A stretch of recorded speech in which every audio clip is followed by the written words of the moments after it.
कितनी जगह खोदेंगे, कितने अरे जो मस्जिद? जितने भी होंगे सब ढूंढेंगे, सब निकालेंगे और दुनिया को बोलेंगे कि भगवान ने जिसको आंखें दी हैं वो आके देखो तो क्या हुआ था संभल में। योगी जी, अगर आपको गड़े मुर्दे खोदने का इतना ही शौक है तो आप आधा अधूरा सच मत दिखाइए। आप जरूर बताइए कि औरंगजेब कितना निर्दयी था, इन मुगलों ने इस देश को कैसे लहूलुहान किया। लेकिन आप साथ में यह भी बताइए कि इसी देश की मिट्टी में एक समाज को 3000 सालों तक नीच और अछूत कहकर प्रताड़ित किया गया। उन्हें शिक्षा का हक नहीं था, उन्हें मंदिरों में जाने का हक नहीं था, पूजा पाठ करने का हक नहीं था।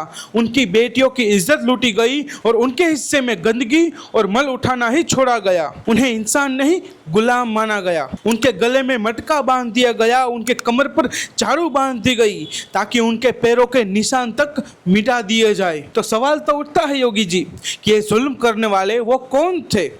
वो कौन थे जिन्होंने उनके गले में मटका बांधा?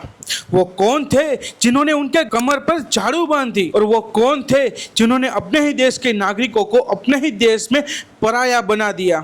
और याद रखिएगा, अगर बाबा साहब आम्बेडकर का संविधान नहीं लिखा गया होता तो आज भी वही समाज मलमूत्र ढोने पर मजबूर होता, क्योंकि आज भी ऊंच नीच का घमंड हमारे देश की जड़ों में देखने को मिलता है। और इसीलिए केरला स्टोरी और कश्मीर फाइल जैसी फिल्में चल जाती है, उनको बढ़ावा मिलता है, टैक्स फ्री किया जाता है। लेकिन इनके हिस्से की स्टोरी दिखाने वाली फूले जैसी एक फिल्म आती है तो उस पर भी एड़ी चोटी का जोर लगा दिया जाता है कि वो फिल्म रिलीज ना हो, क्योंकि इससे किसी एक वर्ग की भावनाएं आहत हो जाएगी। और इसीलिए मेरे दलित भाइयों से एक विनती है कि जागो और इन नफरत फैलाने वालों के जाल में मत फंसो, वरना यही समाज, यही सोच तुमको फिर से उसी अंधेरे में धकेल देगी जहां से तुमको बाबा साहब आम्बेडकर ने बाहर निकाला है। जय भीम।